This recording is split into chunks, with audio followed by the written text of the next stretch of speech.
Hey folks, this is Vint with Anti-Gaming Addiction, and today we're going to quickly review Industries of Titan. This is a game that you can find on Steam's Early Access program for about $30, though it is 20% off until July 8th, so that makes the game roughly $24. If you like what you see here, you may want to pick it up. It's worth noting, however, that this game is early access, so everything that you're about to see, including this review, is most definitely subject to change. So, what is Industries of Titan? Well, there's a lot going on here, so I'll do my best to explain it. In this game, you're going to be creating this sprawling industrial city. You're going to be trying to generate various resources. You're going to be building turrets and ships so that you can defend against rebel attacks. You're going to be micromanaging the construction of various structures within the buildings that you're constructing. Yeah, so there's a lot going on here. So you set up your game. It's a little like RimWorld in the sense that you can choose your seed. You can sort of set sliders so that, okay, I want this many of this natural abundant resource or this here. So you can kind of choose your map layout and your customization options to a limited degree. I'll get to that later. But once you're actually in the game, you're going to be confronted with this square-based grid. Think hex-based, but just square-based. And like in Civilization, you do not own all of this land. You have to spend influence in order to actually unlock other tiles. And in these other tiles contain these ruins, and that's where you're going to be getting your resources to start with. You survey these ruins, and then you're presented with two choices once you survey it. It might say something like, okay, you can salvage the resources here and get, say, 26 minerals or 3 isotopes and some waste. Or, instead of doing that, you can claim any artifacts that might be there. And artifacts are a very rare resource that allow you to do specific things. Artifacts, for example, can be used to convert citizens into employees. I don't want to delve too deeply into that right now because that's just going to confuse you. But suffice it to say, you've got these resources that you're going to be earning via ruins, okay? So you've got this square-based grid, you've got a limited build area, you can spend influence to extend your reach in your build area, okay? You start off with this headquarter building. You can double-click on the headquarters building to actually go into it and build specific structures in there. And you'll have to manage things like power and fuel. So you'll be putting things down like, there's generators, small, medium, and large, and they have tetramino shapes. So part of the game is like trying to figure out how to rotate these things and these buildings inside the buildings. I guess it's a logistics nightmare. Let's just put it that way. So as long as you can fit everything in a building, sometimes you'll have some empty space. It's to be expected. You'll be fine for the most part. But you're going to be putting down generators and fuel building so that you can generate those two things. And so as long as you stay in the positive, your city should be somewhat okay. But like I said, you've got other resources to worry about too. You've got credits that you need to earn. Credits are earned from your citizens, and your citizens need a specific kind of, not building, but like a structure within a building. It's like a monetization station. They sit there and watch ads, and it generates credits for you. Credits are used to unlock new blueprints and features and repair, different things like that. So credits are used for certain things, so you need citizens in order to do that, because citizens generate your credits, and the credits are used to unlock new blueprints and to repair and stuff, okay? Then you've got your employees. Employees are more of your worker base. They don't cost anything, really, but you have to build a specific structure to convert citizens into employees. So you're going to be, like, trying to, I don't know, like you're going to be bringing in actual citizens, and then you're going to convert citizens into employees. Your employees haul things around, they work at various stations, whereas your citizens don't work, they just, again, watch ads for revenue. Then you've got ship employee management, where you can assign people to a ship that you happen to create, and you can attack rebels that are going to be attacking you. Yeah, the threat in this game are rebels. They will be launching attacks on your base every now and again. You can build turrets, you can build ships, and the like. You've got this off-world migrations spaceport section. Every so often, you'll be presented with ships that will say, okay, if you agree to take this ship, you'll get 18 more citizens that will land. But again, you need the room for them, so if you can't accept them, if you don't have the room for them, then you can't accept the ship to land. So every now and again, ships will come by and you can accept their contents. And that's how you get more citizens, and then which you can convert to employees if you need to. And there's caps on both, so you have to manage the caps on that. You can build like housing pods or whatever for your citizens, and then your employees, you simply upgrade like your headquarters buildings, and I think there's something else you can build to increase the limit of that. There's a lot to this game, like I said. Other resources include things like minerals and isotopes and waste. Minerals and isotopes come in 3 tiers. Okay, so typically you gather tier 1 resources, whether they be minerals or isotopes. But within the factories that you build, within these buildings that you build, you can also build within these. I hate to say build within these buildings because it's a little misleading. You build like a factory. Within the factory, you can put several structures down. And you're going to be placing down things. They're called L1 processors and L2 processors, along with things like mineral input modules, isotope input modules, output modules, employee modules, stuff like that.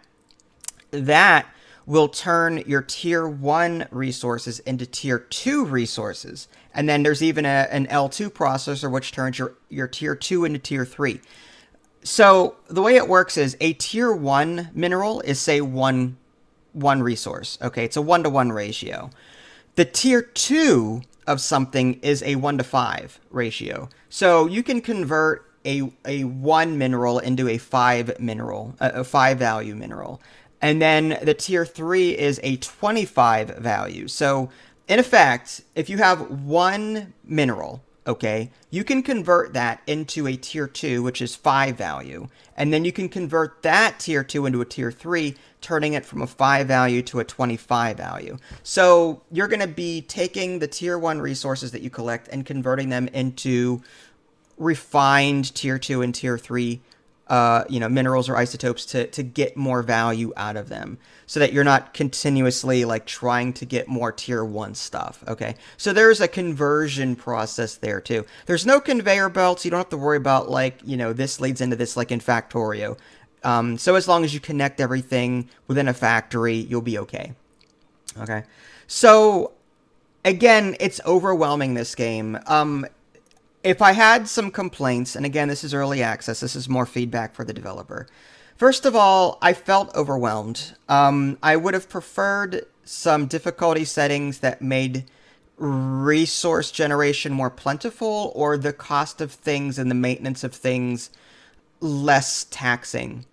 I want things to be cheaper, or both. Like, I want to be able to set my settings. Okay, I want all buildings to be 25% less maintenance, so that I'm not using as much fuel or power or whatever. That way I've got more wiggle room to mess around.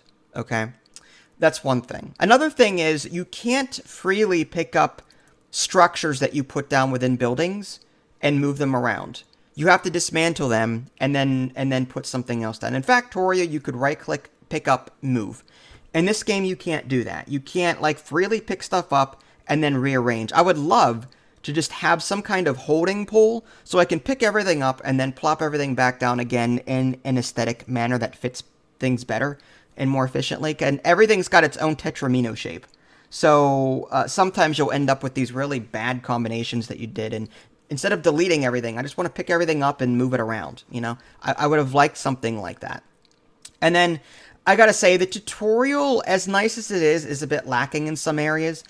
I actually failed my first playthrough because the tutorial led me in the wrong direction. For example, right now, this game is telling me to build a ship hull.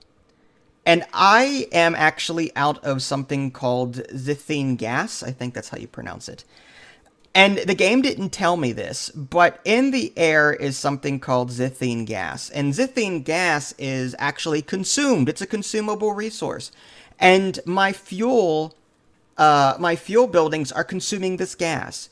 So I was constantly running out of fuel. So I'm like, okay, so I guess I'll just put another fuel building down. All right, so I guess I'll just put another fuel build. Like I was consistently running out of fuel.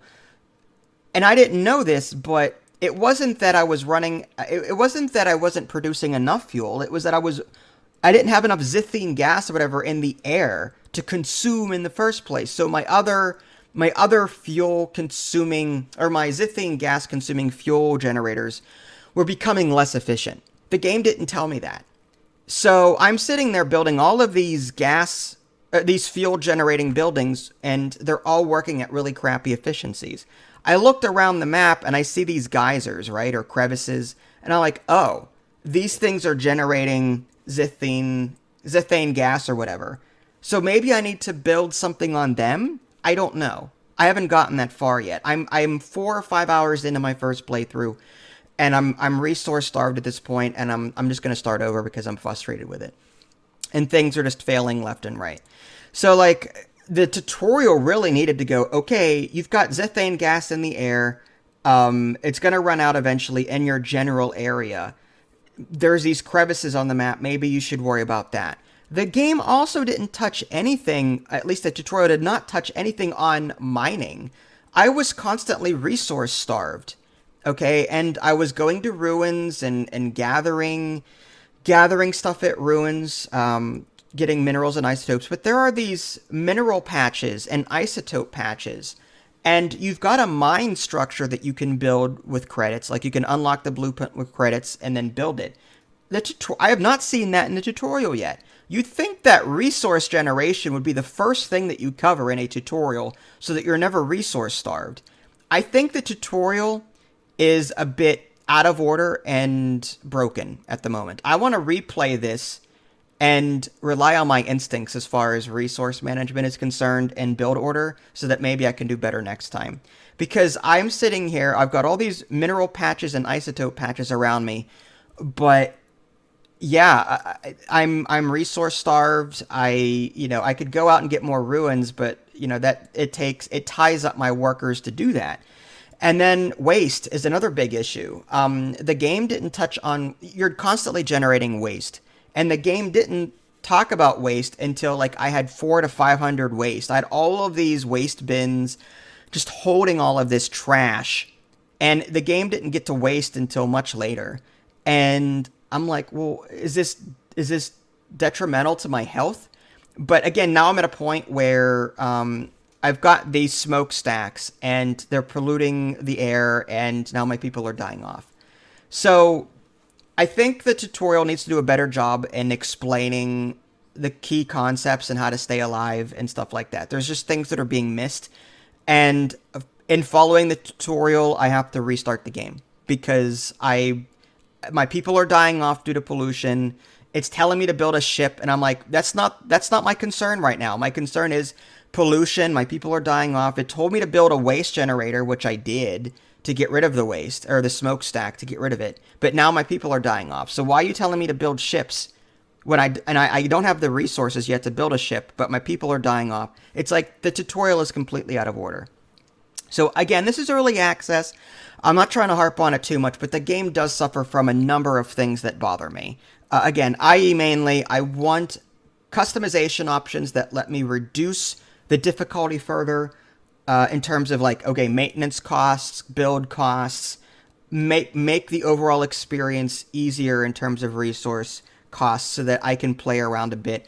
The ability to move things around within structure without having to demolish them, that would be nice. And again, this tutorial is just, it's not helping. It helped to some degree, but, the narratives were nice, but it's completely out of order, in my opinion. So, again, I want to try again, but without the tutorial, just to see if I can do any better on my own. So, do I recommend this game? Yes, but just be warned that it does suffer from some problems that might frustrate you.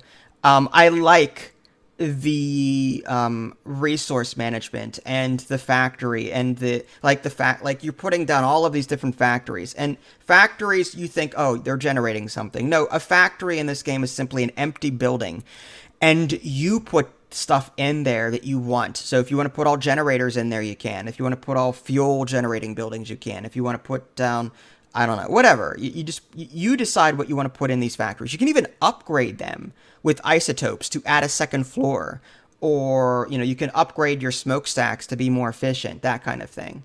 There's even a power grid. You're going to be putting down energy pylons, and so as long as they're within range of each other, they will all connect to the same power grid. And so as long as you have energy bridges within your factories, you'll be able to connect them all, so that they all tie to one grid. So the energy producing structures that you put in one building will then power another building. Otherwise, you'll have all these different grids, and you'll have to provide power separately to each of these structures. So there's a lot going on here. The learning curve is high, and the game doesn't really do a whole lot to help you with some of these key concepts, but I am enjoying it. I recommend it, but just be warned, there are some issues with it that I'm having right now, and I hope the developers do address them at some point in the future.